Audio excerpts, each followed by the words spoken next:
They dropped the green flag, ran one lap, and caution is out for a huge fire and explosion under the hood of Kevin LePage. I'm not sure, but there was a lot of fire in the right front of that thing. I don't. This could be it. The engine let go. We may have found the brake rotor problem. We may have found it. Happened right after this restart.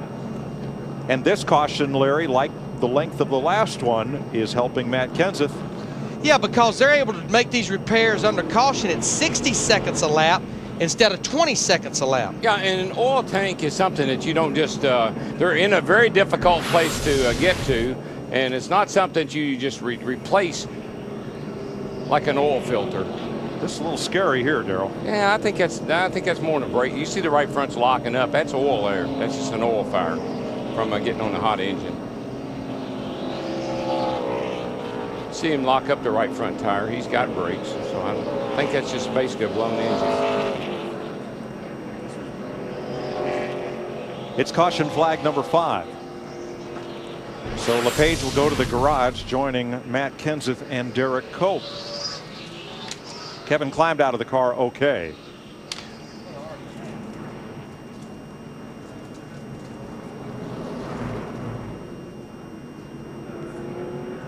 So Kevin Harvick continues to lead as the yellow flag continues to fly in the Crown Royal 400.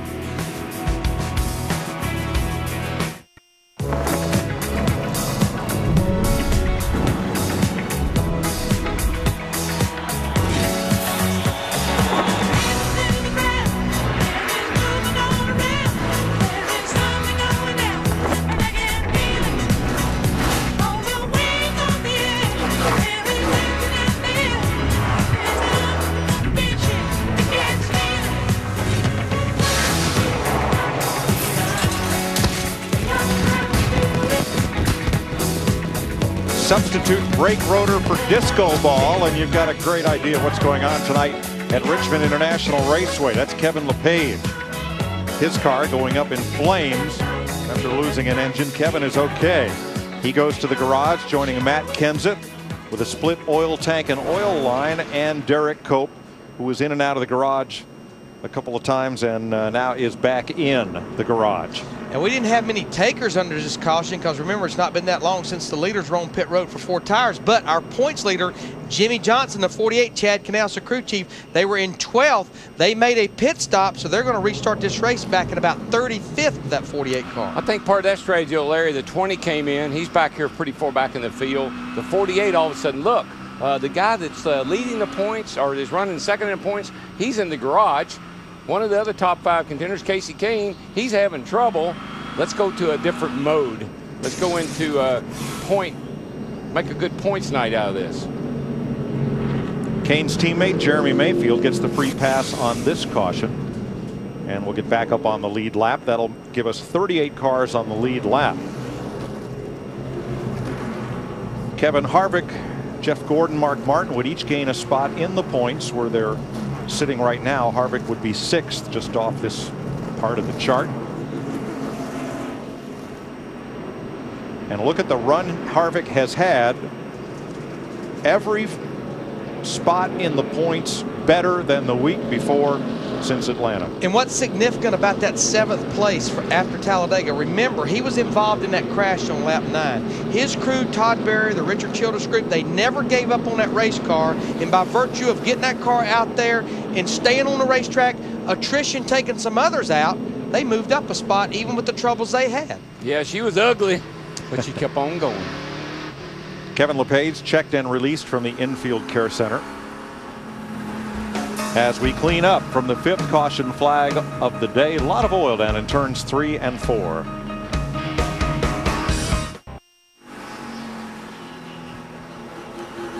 How are your Fox fantasy picks looking so far? Check on your fantasy team.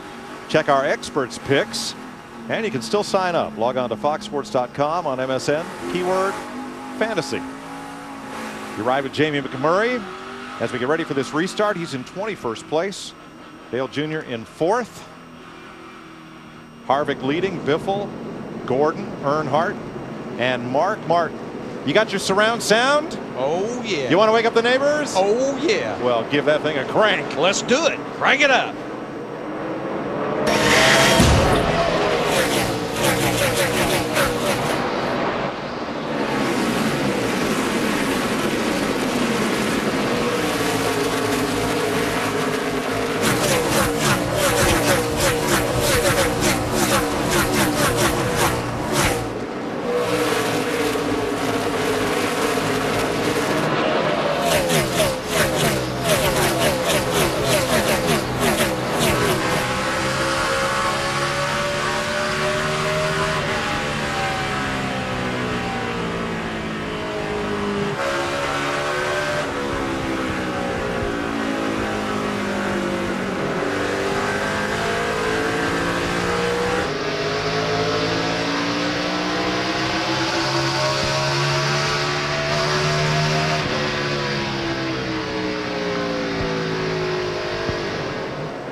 Mark Martin battling Jeff Gordon, fighting hard at turn 3, and right behind them come Vickers and Busch and Hamlin and everybody. Yeah, Jeff Gordon didn't get going on this restart at all. That doesn't look good at all. He got up in that high, got in the high groove, and couldn't go. He's going to get run over. But I tell you what I am liking. I like what I'm seeing out of that 8 car up here going to the front. Yeah, Greg Biffle has company a-coming right now. Dale Earnhardt Jr. in the 8. That baby is rolling through the middle of the corner, which is what you want here. Riding with Jeff Burton. This is a battle for 9th with Kyle Busch in the 5, but there's Dale Earnhardt Jr. He drove by Jeff Gordon right up to the rear bumper of Greg Biffle in the 16. Ever since they made that early stop, Justin, on that race car, he's been slowly working his way to the point. Matting that baby right there. That's big stuff. Watch how much brake, though, as he goes down into turn 1 here. Jeff Hammond was talking about the big brakes, how much brake. On it for a long period of time. What they try to do, though, is talking to Casey Kane today in our ride-around, brake on the straightaway and then get off and let it roll through the middle, especially down here in 3 and 4. But I like what I hear, Darrell, right about here. He doesn't ease into that throttle. He jumps on it. Pretty much matting it right there, and that's what you need to be able to go fast. He is closing in on Greg Biffle, Matt. Junior just told his team on the radio if they can get that car to cut a little better in the center of the corner to help him turn, he is really going to have a great car for tonight. Now, Biffle, his best friend at the moment is his spotter, Joel Edmonds. The reason? Biffle is having huge visibility issues. So much oil dry out on the racetrack tonight, it has accumulated on his tear-offs. He said that's going to be the biggest adjustment they need to make. He felt like his car was better than Harvick's, but he just can't see well to hit his marks. So don't be surprised if the 8th Junior gets close to him, that he'll let Junior go. Larry, I mean, every week it's something for that poor guy, you know? If it isn't an engine, a gas tank, you run dry, can't see where he's going. Man, he just needs a night with no problem. Not one thing, it's another. Kyle Busch in the Kellogg's car inside of Jeff Burton. Yeah, about 3 laps ago, Jeff Burton had to really jump out of the throttle off turn 2. He lost the position back to Kyle Busch, fought back, but Kyle Busch's car is so good from the center off, especially coming off turn 4 onto the front stretch. But you know, back to Dale Earnhardt Jr., that car is so good off the corner, like you pointed out, Mike. They've got to make sure they don't hurt that part, trying to make that thing turn better in the middle. Yeah, tight in the middle will allow you to be really good off, because you got to turn left and you can mat it, and you don't have to wait on the back end.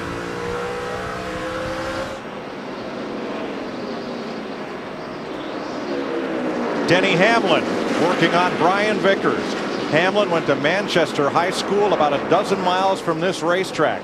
He used to sit in the grandstands here, raced a late model here, wanted if he ever get the chance in a Cup car, and this is it. This is his first try in an XL Cup car at his home track. And he runs in 7th place. Now just ahead of him on the racetrack, Jeff Gordon. Back to Steve in Gordon's pit. And Mike, Jeff Gordon has lost some positions. His car is turning real well, but when he picks up the throttle and then off the corner, he says his car has gotten extremely loose from the minute he picks up throttle to the exit.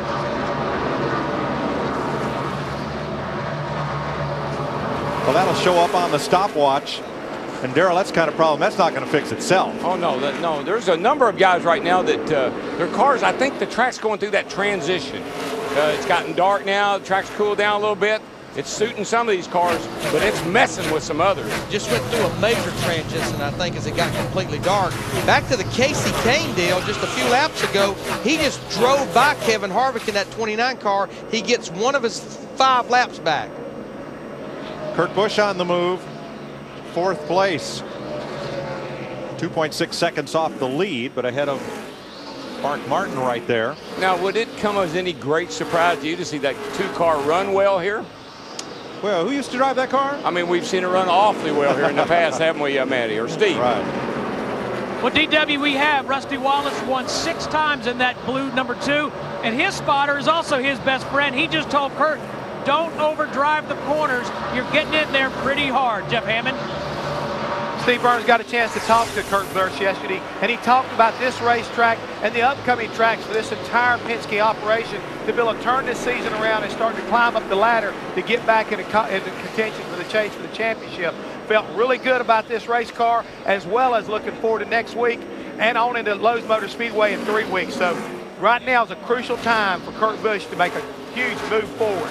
He's in 4th place, and that's the highest he's been yet this evening. Well, I know we want to give credit to the 2 car, but remember, Kurt Busch won the last time we raced here back in the fall of last year. Here's a guy right here, Larry, that I've been keeping an eye on, and he is struggling right now. Jimmy Johnson, our point leader, he's at the back of the pack. Here comes Biffle, or Harvick off turn 2 over there, and here he goes into turn 3. He's in danger of going a lap down here before long. About the length of the backstretch from being lapped, and he's sitting right there after making that last pit stop back in 36th position. He's really went nowhere. No, he can't. Tony Stewart was just ahead of him. Tony's gone off and left him, and he's out there. I don't know. Whenever they did that car, he didn't like it. Now you see Harvick, our leader, and in front of him, Casey Kane got one of his laps back by driving past Harvick. And since Kane was 5 laps down, Harvick just let him go. But Kane is back up to speed after losing a spark plug wire early in the race. And wisely, they went to the garage and repaired it instead of leaving him out there and doing further damage to the engine. Well, had they known what it was, they may have, fixed it on pit road. But he thought the engine blew up, so they go to the garage, they see what it is, fix it, and he comes back out. So they probably cost himself a lap or 2. But good news is, he's going now. Riding with Tony Raines, the DLP Chevrolet. Michael Waltrip just ahead. Okay, stop the presses. We found where the brake rotor piece came from. Jeff Props, one of our pit runners, who's been back there with the 17 car. Their right rear brake rotor broke, and that's the piece that went up through his oil tank. Thank goodness. That was driving me crazy. I'm watching these cars. There's no way you could run with a piece of brake rotor missing like that. It had to be a car in the garage. Well, I hate the Kenseth had the problem, but at least he wasn't a victim of someone else's problem. I'm just glad we found the brake rotor. Me too. Where it came from. That was really getting on my nerves. That was going to keep me up all night. Time for our singular virtual crew chief question. Should all short track races in Nextel Cup be run at night? To answer, text the word crew to 191 on your singular phone, or log on to foxsports.com/singular. You'll be entered to win Jeff Burton's payday July at Daytona. What do you think? Being an old short track racer and coming up through the ranks the way I did, this is what I remember racing being like when I started. The only thing they need to do is cut out half the lights. Well, because we never had a track that was lit this well. Coming up with a short track background like you did, I hope they don't run them all at night, because those weekly racetracks need a crowd too on Friday and Saturday nights. Get the big screen. Put it in the infield, run your race, and watch the Cup race. You've come a long way since last night. Last night you wanted to put dirt in one end. Yeah, one end dirt, one end paved. I love it.